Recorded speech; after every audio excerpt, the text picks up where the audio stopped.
There are very few games like Shadow of the Colossus. At least, there were very few games like it back in 2005 when it first came out. It is a very focused game, single-minded you could even say. It knows what it wants to be and barely tries to do anything more than what it set out to do. On the first glance, one could describe the game as barren, fitting given the no man's land that serves as its setting. Yet, it managed to capture the imagination of many, and is widely considered a masterpiece. It's one of the most frequently cited games when someone wants to argue that, yes, video games are, or at least can be, art. Whatever meaning one wants to give to the word art anyway. Developed by Team Ico and Japan Studio and directed by Fumito Ueda, the game was first released for the PlayStation 2 in 2005. It was remastered for the PlayStation 3 in 2011, before getting remade for the PlayStation 4 in 2018. Beyond those three releases, Shadow of the Colossus also had a massive influence on the medium. It can be felt from indie games like Titan Souls, to blockbusters like Breath of the Wild and critical darlings such as Dark Souls. Its notoriety also means that it's been discussed. A lot. In fact, I hesitated for a long time before deciding to make this video. After all, do I really have anything to add to the discussion surrounding it? It's only then that I realized that very few of my friends actually played it, that most people in my family never even heard of it. One could easily forget that video games are a very young medium, and while a game such as Shadow of the Colossus might be considered an unmistakable classic in some circles, its reputation might not extend as broadly as one would first assume. In addition to this, I don't think any art is ever over-discussed, that anyone's perspective on it is ever irrelevant or derivative, as long as it is sincere. So yeah, I'm doing a Shadow of the Colossus video. I'm gonna try to discuss it as if it were any other work of art that I just happen to enjoy a fair bit, because at the end of the day, that is the only reason why this script exists, my love for the game. I know that it's harder to recommend a video game than a movie. Games are a bigger time investment, necessitate to own the compatible hardware, and while more and more people play video games every year, there still is a barrier of entry to the medium. While it may seem second nature to a lot of people, playing isn't actually that easy for beginners, and the task can be in fact a bit daunting. This means that this video won't assume that you've played the game. If you happen to own the compatible hardware and have the occasion to play it, know that I wholeheartedly recommend it. If you can't or don't want to play it for any reason, fear not. There is merit in learning more about a work of art, or discussing it even without experiencing it firsthand. I, for one, am very fond of the survival horror genre, in theory, and always love to learn more about it, but can never actually be convinced to go anywhere near one of those games. Let's make a little plan, just to pretend that there is some structure to what I'm doing. First, we will see what the plot is about, talk a bit about the events of the core of the game. Then, we'll delve a bit further into the game's design and presentation. Finally, we'll discuss the ending of the game and the conclusion of the narrative.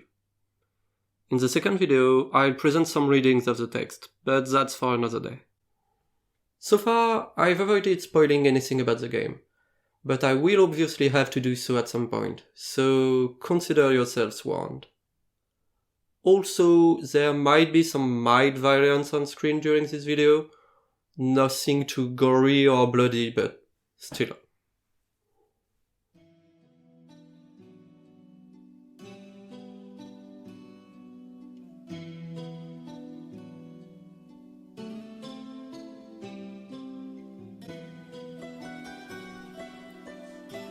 The game opens on the night sky. Following the flight of a bird of prey, we see a young man traveling alone on horseback. His name is Wander, even if the game itself never names him during your playthrough, and he will be our protagonist. He seems to be carrying something with him on his horse. After a short while, we see him crossing a gate on a massive bridge, before descending in the ruins of an old building and approaching something resembling an altar. We discover that he was carrying with him a young woman when he deposits her on the altar. Her name is Mono, even though, again, she won't be named during your playthrough. We are then treated to a short narration, as the image of a wooden mask occupies the screen. We are told of a forbidden land where one could wish the dead back to life.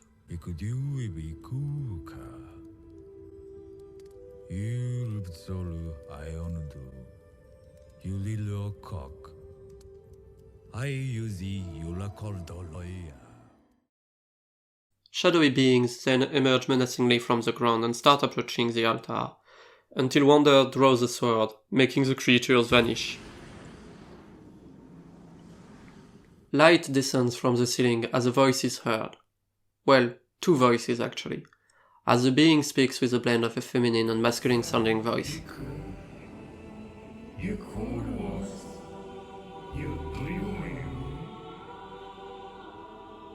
The entity seems surprised that Wander carries with him that sword. Wander asks if the entity is the one known as Dormin, a being dwelling at the ends of the world, known to control the souls of the dead. He wants to use this power to bring back Mono, who was apparently sacrificed for her cursed fate. The entity says that they are indeed Dormin, but that the laws of mortals states that a lost soul cannot be retrieved. However, if Wander were to use that sword to hunt down 16 colossal beings that roam this land and slay them, destroying the idols linked to them in the temple, his wish could be granted. Dormin adds a final warning. The price the young man will have to pay will be heavy, but Wander doesn't seem to care.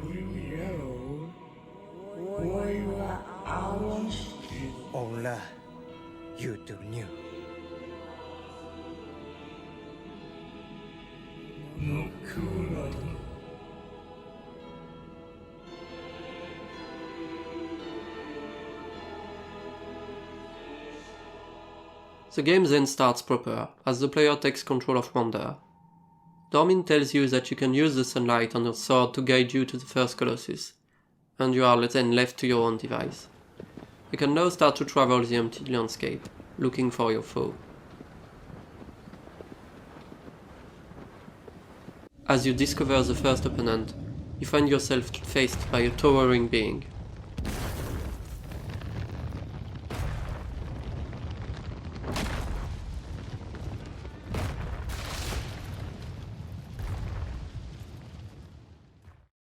Once slain, a dark form emerges from its body and catches up with Wander. You are given control of him during this process, but cannot in any way avoid being hit. You are then transported back to the altar at the central temple, as Dormin describes briefly what your next foe will look like.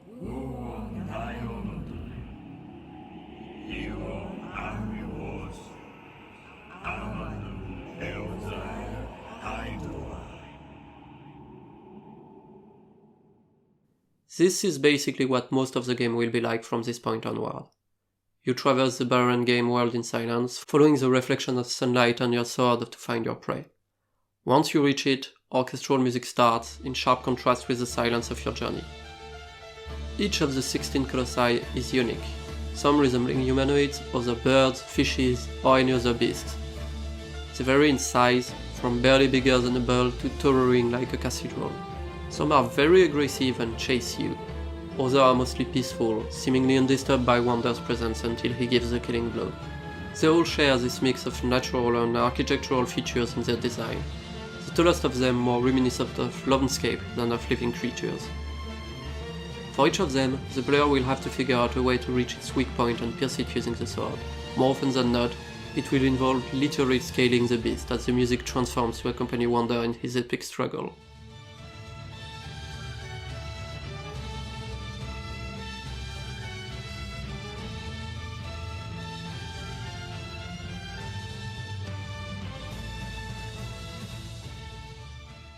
After each battle, the triumphant music lift plays to a more somber and melancholic chorus as the beast falls to the ground.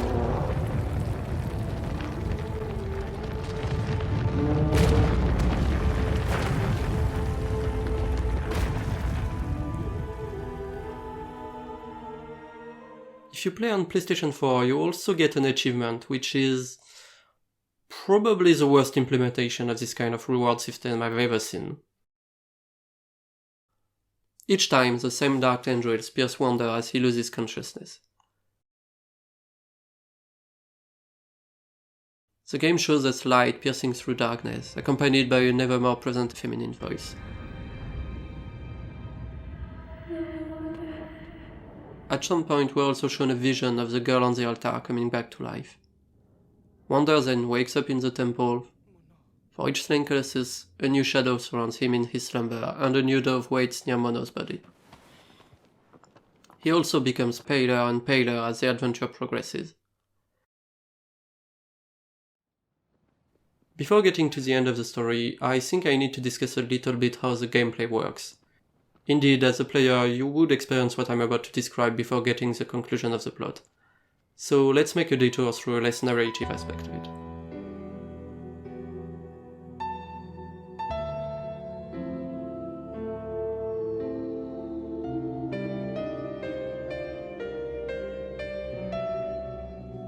As I said in the beginning, Shadow of the Colossus is a very focused game. What I mean by that is that there is almost nothing in it to distract from Wander's quest.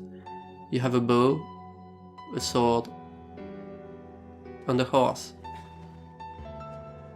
There are 16 colossi spread out in the world, and your goal is to slay them. There are no additional character to talk to, no real side quest to speak of, no tacked-on upgrade system or hidden treasure to find. While most other games would seem terrified to leave even an acre of empty space to let the player get bored in, Shadow of the Colossus seems to revel in it. The Forbidden Land is immense, but also mostly devoid of content. The only thing you can find that aren't directly related to your quest are save points, a few fruits that give you a bit more health points, and some lizards that can increase your stamina bar, helping you maintain your grip a bit longer when climbing. None of those are even close to mandatory, given the low difficulty of the game. More importantly, they are made to fit neatly into the world, and don't pop out as gamey things you can interact with. Immersion is the key to understand most of the design decisions here. Anything that doesn't help in that goal doesn't have a place in the game. If Wander, in his drive to revive Mono, wouldn't make time for a side objective, why would the player be given the option to do so? But keeping the player on a linear track would be artificial, using invisible walls, immersion breaking. So you are free to explore this vast world. There is just nothing for you to find in it except for beautiful vistas and enchanted landscapes. The game doesn't force you to stick to the main path, it just avoids creating any gameplay incentive to deviate from it. If you feel the drive to explore this land, then there is no reason for the game to prompt you into doing so. And discovery in itself should be its own reward. While I would hesitate to call anything in this game realistic per se, there is no denying that this lack of content is helping a lot in making the world believable. It doesn't feel, as most game worlds do, like a theme park where everything was put there for the player to see. It's just a place, indifferent to you traversing it. A simple setting, a background to your quest, but one that is overflowing with beauty and wonder if you take the time to catch your breath and admire it. Even in its emptiness, perhaps maybe because of it, the Forbidden Land managed to inspire many players into trying to pierce its secrets. YouTuber Jacob Geller has a great video on it, telling the tale of how a specific pattern on a carved stone sent a group of players on a multi-years long quest through the Forbidden Land, and eventually through the game's code itself. To further that immersion and get rid of anything that would get between the player and the game world, the user interface was stripped to a bare minimum. A small health bar and a stamina meter, both of which disappear from screen when they are not needed. The ever-present minimap of open-world games is nowhere to be seen, and the compass that would indicate your destination is replaced by your sword diegetically having that power. You do have a world map that you can open, but it isn't very detailed and doesn't indicate your current objective. Note also that the sword focuses the rays of sunlight toward your goal, meaning it doesn't indicate anything about the shortest route to follow, nor does it work in the shade. In some cases you might have to look for a bright spot just to be able to use it. It's a small sacrifice in player convenience to integrate a game mechanic that is often taken for granted into a more believable world. As for the gameplay itself, I think it's fair to start with the most famous point of contention. Anyone who's played the game will have thoughts about horse controls. It's a difficult thing to describe, especially to someone who isn't familiar with video game controls, and it's hard to see on footage, but aggro, Wander's mare, is its own beast. In most games, when you enter a vehicle or ride a horse, you will take direct control of your means of transportation. In Shadow of the Colossus, you still control Wander, trying to steer aggro on the right path. Your horse reacts with a delay to your input, and can in some situations outright refuse to go where you want her to go. She gets especially nervous when you lead her in battle, often fleeing the Colossus while you helplessly call for her aid. Again, it's not always very convenient for the player, hence why a lot of people seem to dislike it. But it makes aggro into a real living and breathing creature.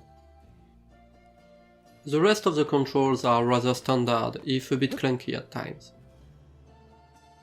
The climbing mechanic that requires you to hold down a button for Wander to hold tight his grip is nothing revolutionary, but it's still a good thing to have this kind of correspondence between Wander's action and the player's own move.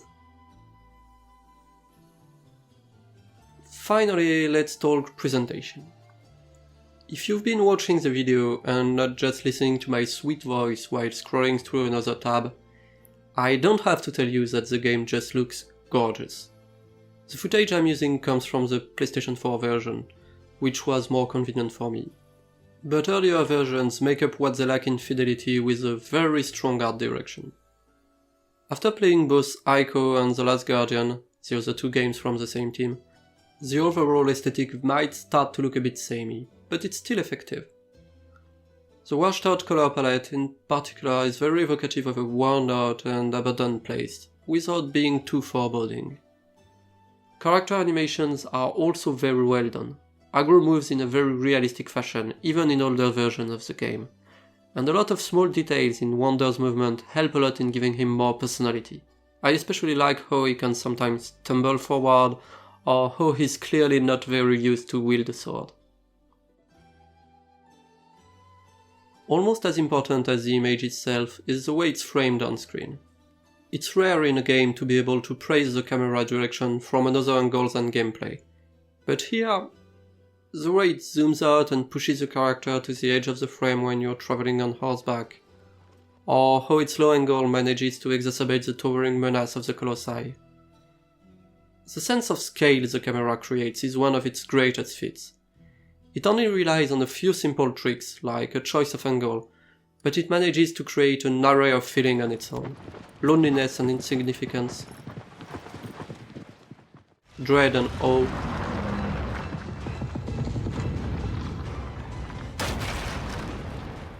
or accomplishment and triumph.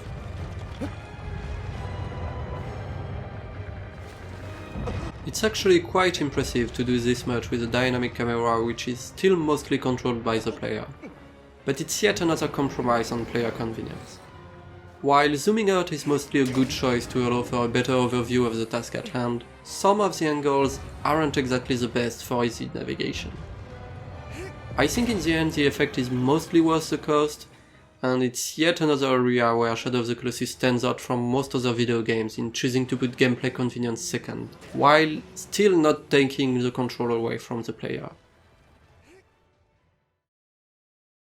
The last point I want to discuss in this part is the soundtrack. Composed by Ko Otani, it's one of the elements the game is often praised for. It's mostly warranted since the game fully orchestrated score is very good, but the way it's used in the game itself warrants even more praise in my mind. For a good part of the game, there isn't actually any music at all.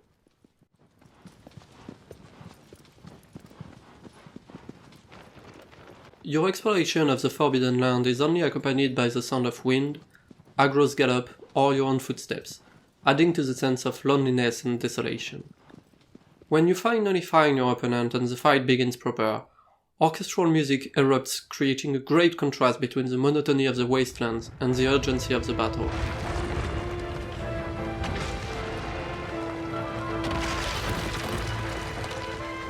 While there are multiple tracks playing during the different Colossi encounters, they can be roughly divided into two categories. More somber and menacing ones, for when you're on the ground at the mercy of your foe.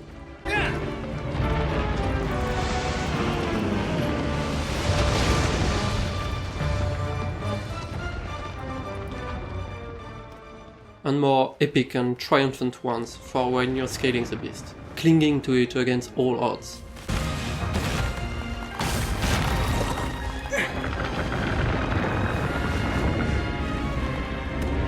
Apart from the Colossi encounters, music is reserved for cutscenes. Those tracks are generally a far cry from the bombastic French horns and chords of the battle themes, putting more emphasis on choruses and wind instruments.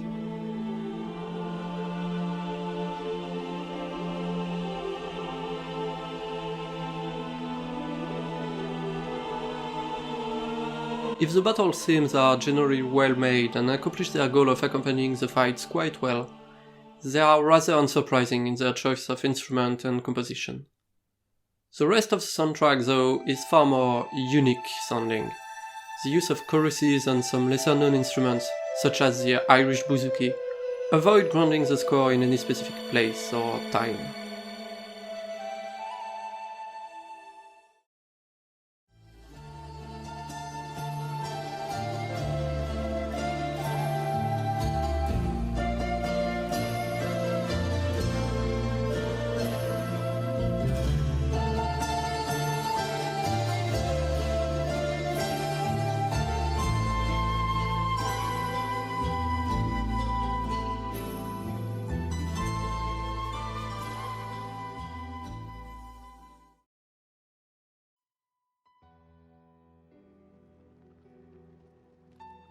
None of the design choices we've discussed make Shadow of the Colossus better than any other game. I can totally understand why controlling aggro is seen as a chore by a lot of players, or why the prospects of wandering through an empty and silent wasteland isn't exactly the ideal weekend plans for everyone. No, what those choices do is make the game stand out. Its willingness to let go of a lot of standard game design tropes in favor of achieving its vision is something you don't often see with this level of production value or this scope. This kind of design philosophy is generally mostly confined to the realm of independent titles. Yet, it's only one side of the coin, and we still need to discuss the end of the narrative.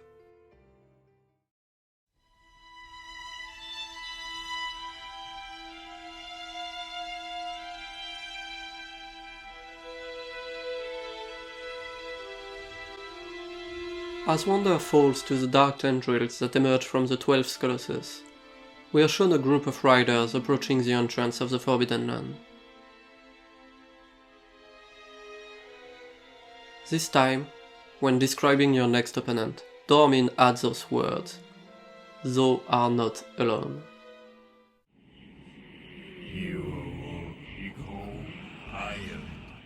The next 3 Colossi battle follow as expected, each time the voice in Wander's slumber getting clearer. It's finally time to slay the 16th and final Colossus. You travel south, through the desert, until you find a stone gate on a cliffside. You soon find yourself in front of a stone bridge across a deep precipice. You'll need aggro to cross it, but when you do...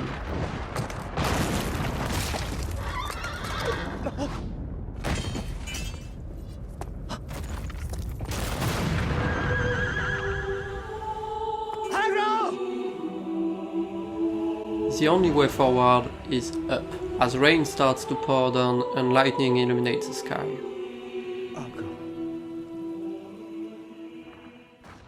From up this plateau, you can see the lights emerging from each of the 15 dead colossi, all at once. It is there, at the end of the world, that your last foe awaits, a towering humanoid colossus, only illuminated by the energy circling its wrist and the lightning in the sky. None of the previous battle track plays. Instead, only solemn and somber choruses and chords accompany you as the beings start directing lethal bolts of energy your way. Its lower body seems to be caged, trapping him in this spot. Using protecting walls and underground pathway, you finally get close enough to climb it. The ascension is long as you stab your way through its body to get an opening toward its forehead. This close to the Colossus face, it doesn't seem as malicious. Finally, the last of the Colossi falls.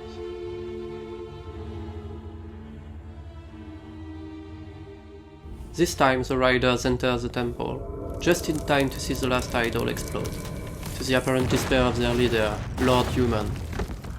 He's dressed in what looks like religious or ceremonial outfit, whereas his men are clad in light armor and bear swords and crossbows. All are wearing wooden masks.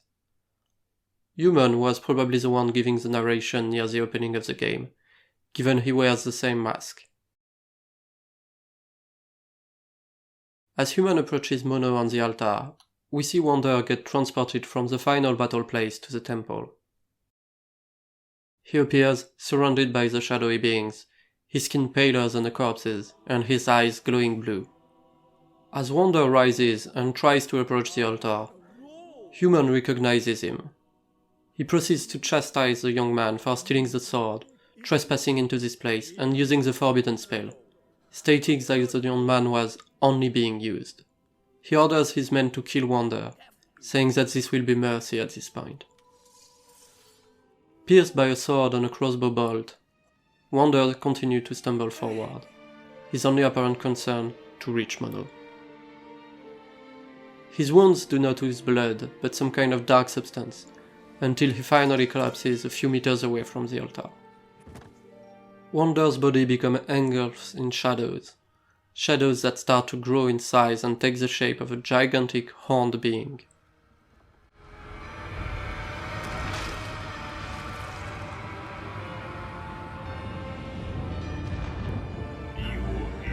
Dormin's voice resonates in the temple. Voice singular, as only the masculine sounding one can be heard.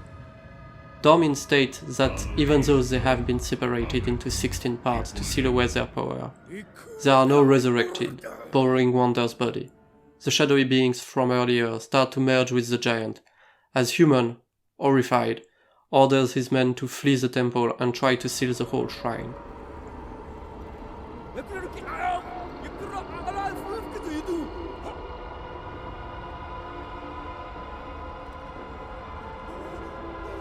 You, the player, take control of the Colossus. You can try to stop the men from escaping, but your movements are too slow and imprecise for it to be effective. As menacing as the Colossus might be, it doesn't stand a chance against a smaller and more agile human being. Fleeing from the temple with his men, Human throws Wander's sword into the water at the entrance.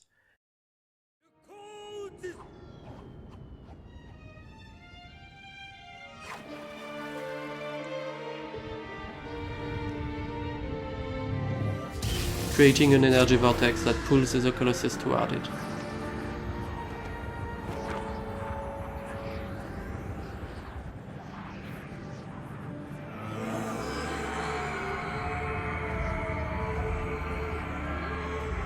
The shadows are drawn to the water as the creatures try to resist the pull, its silhouette and voice morphing to reveal Wander's.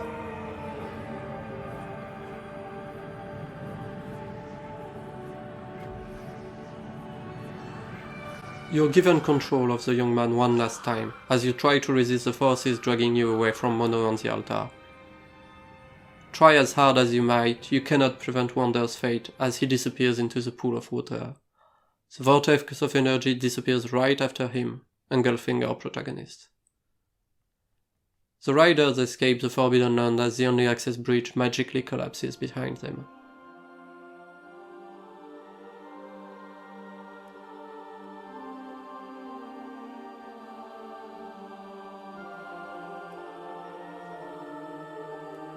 At long last, alone in an empty temple, Mono wakes up.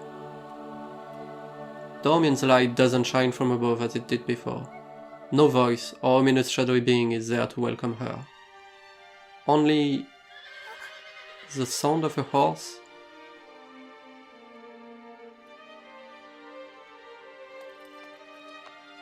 An injured aggro stumbled in the building toward her. Credits start to roll as we are shown the fallen colossi. Some have all but crumbled into dust. Others are slowly getting reclaimed by nature as vegetation is already covering them. The last lines of the game are spoken by Human as he watches the bridge collapse. He addresses a poor, ungodly soul, saying that the Forbidden Land is now completely sealed off the world, and if said soul managed to survive, however unlikely that may be, they might one day be able to atone for what they've done. Finally, we see Mono and Agro get to where the pool of water was. They find it empty, safe from a horned baby. The pair takes the child upward in the temple, to a garden on the roof. The place seems full of life, squirrels, butterflies, flowers, even a fawn. All nowhere to be seen in the rest of the Forbidden Land. They almost seem to have been waiting for their arrival.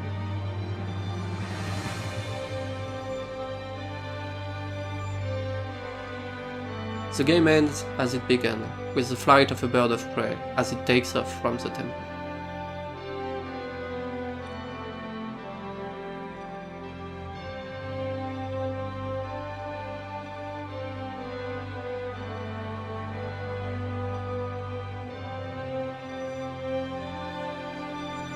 So yeah, that's basically everything in the game.